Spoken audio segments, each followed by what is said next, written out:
Halo, saya Natasha dari kelas Bahasa Akuntansi SMK Maholot ingin mempresentasikan sedikit tugas kewirausahaan tentang makanan khas daerah yang terbuat dari bahan hewani dan nabati. Makanan khas daerah adalah makanan dan minuman yang biasa dikonsumsi oleh masyarakat tertentu dengan cita rasa khas yang diterima oleh masyarakat. Bagi masyarakat Indonesia umumnya amat diyakini khasiat dengan resep turun-temurun dari nenek moyang menggunakan rempah-rempah asli Indonesia. Karena di samping khasiat, makanan tradisional Indonesia juga mengandung segi positif yang lain seperti bahan-bahan yang alami, bergizi tinggi, sehat dan aman, murah dan mudah didapat, sesuai dengan selera masyarakat sehingga diyakini punya potensi yang baik sebagai makanan. Nah, selanjutnya itu ada makanan khas daerah yang terbuat dari bahan hewani, yang terbuat dari daging sapi, daging ayam, daging ikan, kulit sapi dan sebagainya.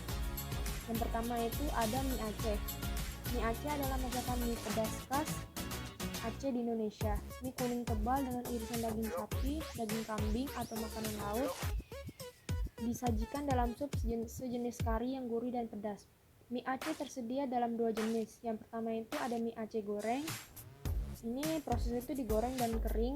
Dan yang kedua ada mie Aceh kuah atau sup. Biasanya ditaburi bawang goreng dan disajikan bersama emping, potongan bawang merah, mentimun, dan jeruk nipis. Yang kedua itu ada rendang yang berasal dari Sumatera Barat atau Padang. Rendang adalah salah satu masakan tradisional Minangkabau yang menggunakan daging dan santan kelapa sebagai bahan utama dengan kandungan bumbu rempah-rempah yang kaya.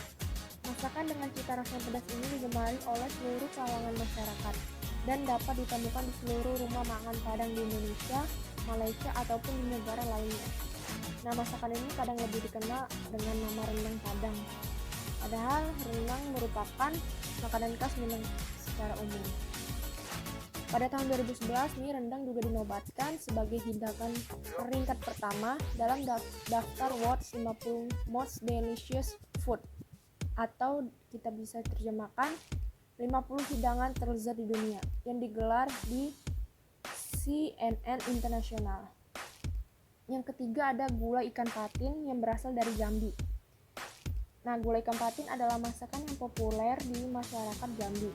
Gulai ini dimasak dengan menggunakan tempoyak, yaitu daging buah durian yang telah difermentasi. Tetapi ada sebagian orang yang memilih untuk mengganti tempoyak dengan santan kelapa untuk menghindari bau dan rasa tempoyak yang cukup menyengat.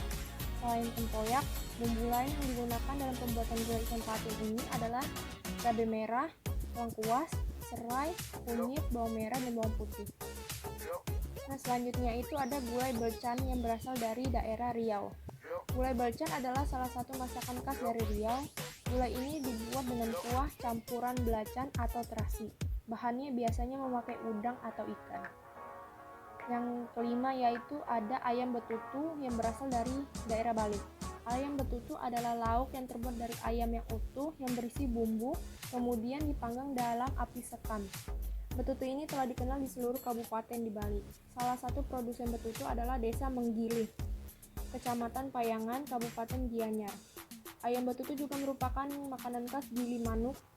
Betutu digunakan sebagai sajian pada upacara keagamaan dan upacara adat serta hidangan yang dijual.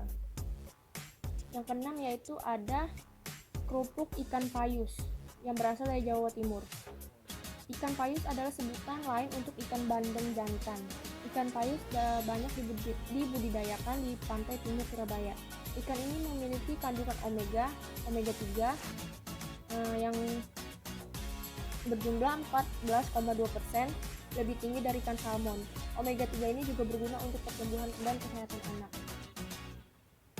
Yang selanjutnya itu ada makanan khas daerah yang terbuat dari bahan nabati dengan bahan utama seperti buah, daun, biji, batang, dan sebagainya. Yang pertama itu ada gudeg yang berasal dari daerah istimewa Yogyakarta. Gudeg dalam bahasa Jawa adalah makanan khas Yogyakarta dan Jawa Tengah yang terbuat dari nangka muda yang dimasak dengan santan. Nah, untuk memasak gudeg ini perlu waktu berjam-jam untuk membuatnya. Warna coklat biasanya dihasilkan oleh daun jati yang dimasak bersamaan. Gudeg dimakan dengan nasi dan disajikan dengan kuah santan kental atau yang biasa disebut dengan areh, ayam kampung, telur, tahu, dan sambal goreng kecap. Yang selanjutnya itu ada bagea atau kue sagu yang berasal dari Papua. Kue sagu atau bagea adalah kue yang berasal dari Papua dan berbahan dasar pembuatan kue ini adalah tepung sagu. Kue sagu ini agak keras saat digigit, tapi kalau sudah ada di dalam mulut atau dicelup ke dalam air akan cepat lunak atau lembek. Yang selanjutnya itu ada pecel dari Jawa Timur. Suatu makanan yang menggunakan bumbu kacang sebagai komposisi utamanya dan disatukan dengan aneka jenis-jenis lainnya. Dalam bahasa Jawa, pecel dapat diartikan dengan tumbuk atau dihancurkan dengan ditumbuk. Beberapa daerah mengklaim mempunyai kekhasan sendiri pada pecel di tiap-tiap kota. Namun menurut sejarah, pecel sangat familiar di daerah Karesidenan Madiun di Jawa Timur. Yang keempat yaitu ada jengkol yang berasal dari DKI Jakarta atau Betawi. Jengkol adalah salah satu masakan yang cukup populer di tanah air. Meskipun kehadirannya menuai pro dan kontra, karena jengkol dianggap sebagai jenis sayuran yang berbau tidak sedap dan akan berefek bau mulut ketika sedang berbicara. Setiap daerah memiliki resep semur jengkol masing-masing, seperti di daerah Jawa, Sunda, maupun Jakarta. Nah, yang selanjutnya itu ada lumpia rebung yang berasal dari Semarang. Lumpia rebung adalah makanan semacam odale yang berisi bahan utama rebung atau bawang muda. Cita rasa lumpia Semarang adalah perpaduan rasa antara daerah Tionghoa dan Indonesia. Karena pertama kali dibuat oleh seorang keturunan Tionghoa yang menikah dengan orang Indonesia dan menetap di Semarang, Jawa Tengah. Makanan ini mulai dijajakan dan dikenal di Semarang ketika pesta olahraga Ganevo diselenggarakan pada masa pemerintahan Presiden Soekarno. Yang terakhir itu ada klepon yang berasal dari Jawa Timur. Klepon adalah sejenis makanan tradisional atau kue tradisional Indonesia yang termasuk ke dalam kelompok jajan pasar. Makanan ini terbuat dari tepung beras, ketan yang dibentuk seperti bola-bola kecil dan diisi dengan gula merah, lalu direbus dalam air mendidih. Klepon yang sudah masak lalu dikelilingkan di atas parutan kelapa agar melekat, sehingga klepon nampak berbalur parutan kelapa. Biasanya klepon ini diletakkan di dalam wadah yang terbuat dari daun pisang. Kiranya itu saja yang dapat saya sampaikan. Jika ada salah kata atau ada kata-kata yang kurang dimengerti, mohon dimaafkan. Atas perhatiannya saya ucapkan terima kasih.